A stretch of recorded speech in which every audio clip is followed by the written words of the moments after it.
속죄제에 대한 부분들을 중심으로 해서 한번 보도록 하겠습니다. 속죄제.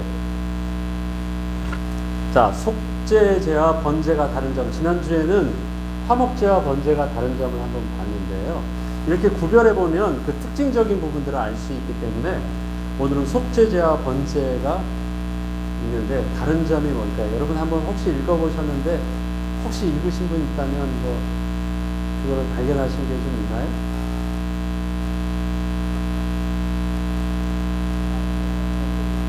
네.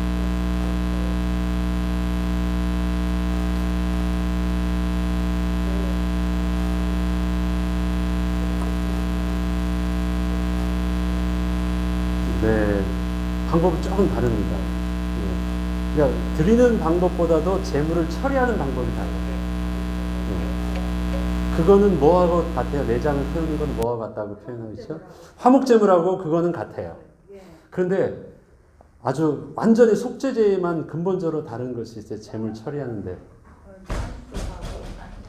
아니요, 재물을 처리하는 거. 처리하는 거. 속죄제물은 어떻게 해요? 바깥에서 나가서 태워요. 자, 번제를 드릴 때, 화제로 드릴 때는 그것의 화제라 이는 여호와의 향기로운 냄새다 이렇게 표현했는데요. 속죄제에는 여호와의 향기로운 냄새라는 게 없습니다. 그리고 번제할 때는 제물을 예배자가 어떻게 했죠? 각을 뜨고 다 해서 온전히 제사장께 드렸어요. 그 다음에 내장이나 정강이나 이런 건 어떻게 했어요? 싹 씻었어요. 씻어가지고 드리면 제단 위에서 태웠어요. 그런데 속죄 제물은 어떻게 해요? 속죄 제물은요, 각을 뜨지 않아요. 씻지도 않아요. 그 다음에 제단에서 태우지도 않아요. 그 다음에 여호와의 향기로운 냄새라는 말도 없어요. 그럼 속죄제의 제물은 어떻게 된 거예요? 버린 거예요. 그냥 소각해 버린 거예요. 물론 그것을 진영 바깥에다 태우는 것도요, 따로 그 죄를 버리는 거룩한 곳이에요. 함부로 하는 쓰레기장은 아니에요. 그렇지만 본래 하나님께 드려지는 제단에서 드려지는 모든 제물을 드리는 것과 비교할 때 속죄의 제물은요, 여호와께서 흠양해서 받으시는 제물이 아니에요. 그 죄를 전가한 그냥 버려지는 것입니다. 그래서 각을 뜨는 것도 없고 씻거나 아니면 그걸 어떻게 해서 하나님께 드리는 것이 아니라 그거는 재물이 소든 양이든 그 비싼 재물 상관없어요. 어떻게 해요? 그냥 버리는 거예요. 그래서 그냥 소각해 버리는 거예요. 태워 버리는 거예요. 둘을 비교하자면 그것은 여호와께서 흠양 받으시는 재물이 아니었다는 것입니다. 그것이 왜 버려질까요? 사실 재물로 보면 똑같은 소고 똑같은 양인데 왜 그것이 버려졌죠? 거기에 죄가 전가되어져 있기 때문에 그렇게 하찮은 것입니다. 죄로 오염된 것입니다.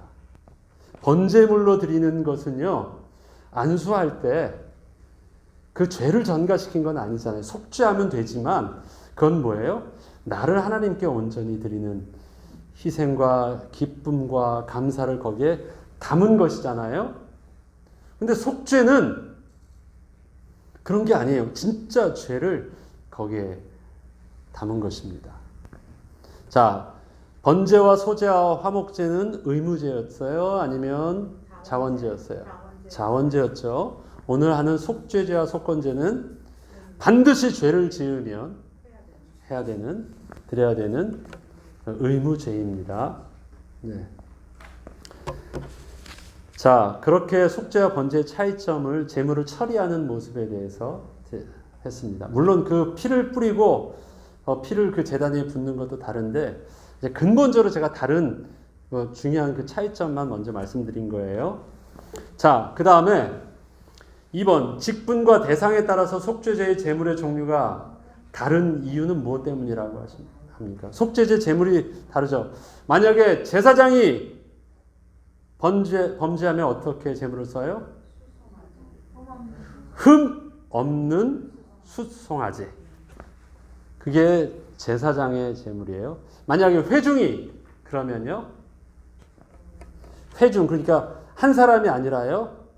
회중 전체의 어떤 특별한 큰 죄에 대해서 하나님 앞에 사죄하려면 어떻게 해요? 숫송아지예요. 그런데 제사장의 숫송아지랑 뭐가 다른 것 같아요? 흠이 없다는 말이 없어요. 여러분 레위기에서 보면 제물로 쓰는데 흠 없는 숫송아지, 흠 없는 양, 흠이 없다라는 것은 뭘 의미하죠?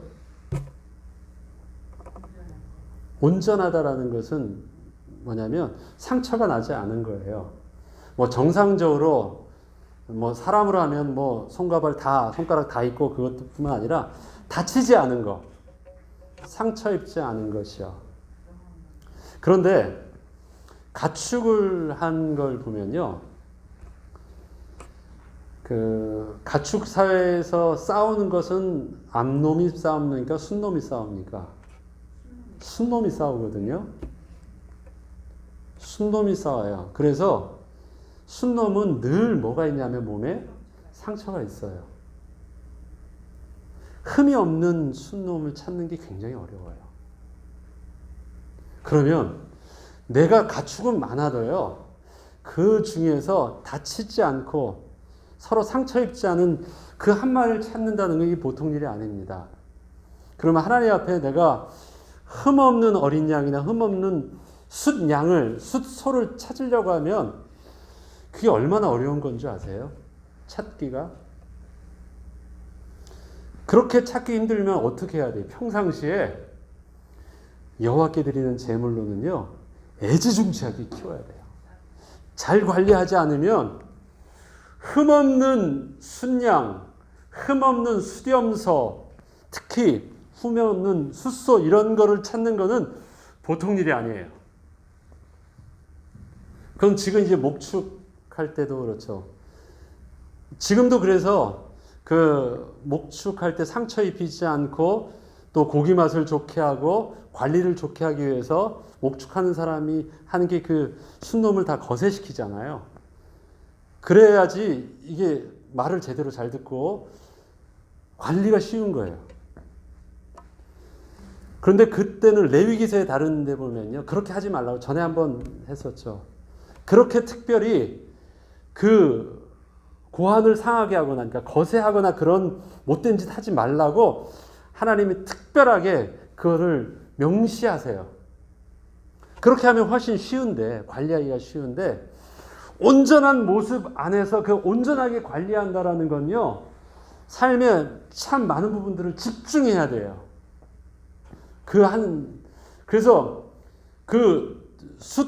양이나 염소나 소를 관리를 하려면 내 삶에 내가 예배한다라는 그 의식이 평상시 삶 속에 없으면요, 절대 관리하기가 힘듭니다. 예. 그것은 예배할 때만 필요한 거거든요. 그 사람들이 장사하거나 먹거나 뭘 할 때는요, 그 정도는 아무것도 아니에요. 아무 가치를 상하게 하지 않아요. 어느 거에만 가치가 상하게 됩니까? 제사를 못 드려요. 그러니까 정말 이스라엘 백성들이 하나님 앞에서 거룩한 삶과 또 온전한 예배를 드리고자 할 때는요, 정말 그 목축을 기름에 있어서 하나님께 드릴 제물에 대한 관리를 각별히 신경 쓰는 거예요. 그것이 그들의 삶 자체가 거룩하게 질 수 있게 하는 영적인 비밀이기도 합니다. 그런데 제사장은요, 그만큼 중요하기 때문에 그렇게 구하기 어려운 숫송아지예요. 아무리 영어로 이렇게 봐도요, 흠없다라는 말을 회중에든 쓰질 않아요. 그렇다고 해서 아무거나 쓰라는 말은 아니겠지만, 제사장의 그것보다는요, 쉽게 좀 더 얻을 수 있게 한 것 같아요.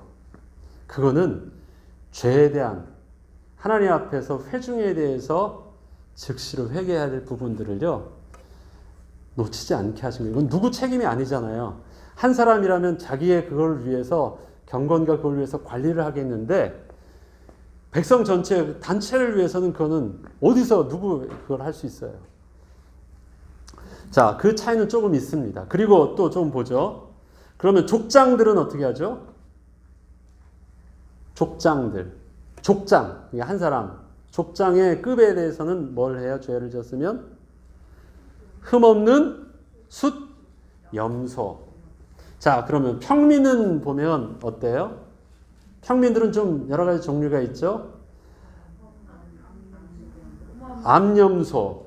숫 염소보다는 좀 더 쉽게 흠없는 암염소는 조금 더 쉽게 얻을 수 있어요. 그런데 그것이 또 비싸. 그 형편이 안 돼. 그럼 뭘 줘요? 어린 양. 또 그 다음에 또 그것도 안 되면 뭐예요? 비둘기. 비둘기인데 몇 마리요? 비둘기는 2마리를 해요. 그런데 2마리를 하는 용도가 있어요. 왜 2마리를 해요? 첫 번째 거는 번제를 드리고 두 번째 때는 속죄제를 드려요. 비둘기는 2마리를 해서 먼저 번제를 먼저 드려요. 네, 그 다음에 속죄제를 드려요. 그래서 2마리예요. 비둘기를 하는데 이 화제로 드릴 때, 그 번제로 드릴 때 비둘기는요 피를 내지 않더라고요. 근데 속죄제로 낼 때는요 그 피를 내요. 피를 뿌리더라고요. 그게 좀 차이가 있어요. 근데 비둘기도 못 드려. 그러면 뭘 드려요? 여러분 구약 신약에서요 피 흘림이 없이는 죄사함이 없다고 했죠. 근데 속죄제에 피 흘림이 없는 제물이 있어요? 여러분 아십니까? 지금 오늘 보니까 평민 중에서 죄를 속죄하는데요. 뭐라도 피가 흘리는, 뭐 비둘기라도 피 흘리는 그 짐승을 가져야지 피 흘림이 없이는 죄사함이 없다라는 말일 것 같은데 오늘 보니까요. 피 흘림이 없는 제사가 있어요. 속죄제에. 평민은 가루 한 움큼이에요. 라도 가져와요. 자, 그러면 우리가 여기서 한번 생각해 볼 것이 있습니다. 제물이 왜 직분에 따라서 제물이 달랐을까요? 사람은 죄는 똑같잖아요. 한 사람이 하나님 앞에서 그 인간 자연인의 모습은 똑같잖아요. 왜 그런데 특별히 하나님이 번제를 할 때도 제물은 사실은 안 보셨어요. 형편이 되면 가져오고 아니면 안 가져와도 돼. 되는 대로 그거 하면 돼. 없으면 곡식 하나만 하면 되라고 하시는데 특별히 속죄 제물에 대해서는 하나님이 규정해 주셨어요. 제사장이면 너 숫송아지 가져와. 족장이면 암염소, 숫송아지, 흠없는 숫염소를 해야 돼. 그러면서요, 딱 규정해 주셨어요. 제물을. 이유가 뭘까요? 책임감. 영향력이겠죠. 공인에 대한 영향력입니다. 그 한 사람이 개인으로서의 하나님과의 1대1의 관계 속에서는 똑같은 죄인이요 한 사람의 모습이지만 그가 직분이 세워졌을 때 그 직분 때문에 주어지는 그 영향력들은 그 죄를 지었다는 죄의 영향력들은 한 사람으로 안 끝나요. 마치 회중 전체를 위해서 숫송아지를 치듯이 회중 전체와 버금가는 그 영향력들을 제사장이 가지고 있어요. 그래서 그 직분에 따라서 특별히 그 책임을 물은 것입니다. 그러하기에 직분 가진 자는 그만큼의 위치에 있는 존귀함도 있지만 그것에 대해서 죄의 영향력들은 그 존귀함 이상의 책임감도 굉장히 큰 겁니다. 이것에 대해서 정말 긴장을 해야 될 필요가 있는 거예요. 그래서 달라요. 그럼에도 불구하고 속죄 제물을 보니까 하나님이 지금 그 죄사함의 키가 어디에 있는 것 같아요? 제물에 있습니까? 피에 있습니까? 아니면 어디에 있어요? 제물에 있다고 하니까 제물도 다 달라. 피에 있다고 하니까 피를 피 흘림이 없는 것도 있습니다. 그러면 속죄의 핵심은 어디에 있는 것 같아요? 네. 속죄의 핵심은 뭐냐면 어떻게 해서든지 너희가 죄를 지었으면 어떻게 하라고요? 하나님 앞에 나오라는 거예요. 그리고 하나님 앞에 사죄의 은총을 구하라는 거예요. 너 그거 돈 안 돼? 그럼 비둘기라도. 비둘기도 안 돼? 그러면 한 움큼이라도 가져와. 그런데 하나님 앞에서 너의 죄를 자백해. 그리고 은혜를 구해. 핵심이 어디예요? 하나님의 사죄의 은총에 있는 거예요. 재물이나 피에 있는 것이 아니라 어떻게 해요? 내가 하나님 앞에 죄인됨을 고백하고 하나님 앞에 나와서 무릎 꿇고 회개하라는 거예요. 나가는 게 중요한 겁니다. 우리가 하나님 앞에 나와서 정직하게 내가 죄인임을 자복하는 거예요. 그렇다면 하나님이 용서해 주신대요. 사죄의 은총인데 그게 구약의 폐지고 신약에 있는 이야기입니까? 아니에요. 처음부터 레위기 시작할 때부터 주셨던 말씀이에요. 핵심이 어디 있느냐? 어떻게 해서든지 하나님 앞에 나와라. 그리고 하나님 앞에 용서를 구하며 너의 죄를 자복하면 그 다음은 내가 책임질게. 해주시는 것입니다. 자, 3번을 보겠습니다. 속죄 제물은 번제와 다르게 제사장이 제물의 일부분을 먹을 수가 있었습니다. 그러나 예외가 되는 경우가 있었는데 어떻게 사용되어진 속죄 제물은 먹을 수 없었습니까? 번제는 무조건 다 태워요. 먹을 게 없습니다. 근데 속죄 제물은요, 버려지는 것도 있지만 일부는요, 먹을 수 있도록 취해져요. 그런데 그럼에도 불구하고 속죄 제물 중에서 먹을 수 없는 제물이 있습니다. 제사장이 취할 수 없는 제물이 있어요. 뭐가 그렇죠? 딱 두 가지 경우가 있어요. 제사장이나 회중의 죄를 위해서는요, 특별히 이 피를 들고 회막 안으로 들어갑니다. 회막 안, 지성소 안으로 가서 그 번제단에 그 다음에 그것을 피를 뿌려요. 다른 것은 번제단까지만 가져가는데요. 회막 안으로 들어가지는 않아요. 회막 안으로 들어가서 그 피 뿌리지 않은 속죄 제물에 대해서는 제사장이 자기 몫을 취해요.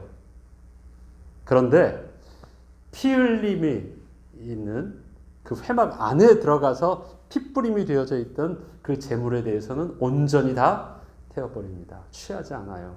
그것이 바로 제사장의 죄와 회중의 죄를 위해서 쓰여진 것입니다.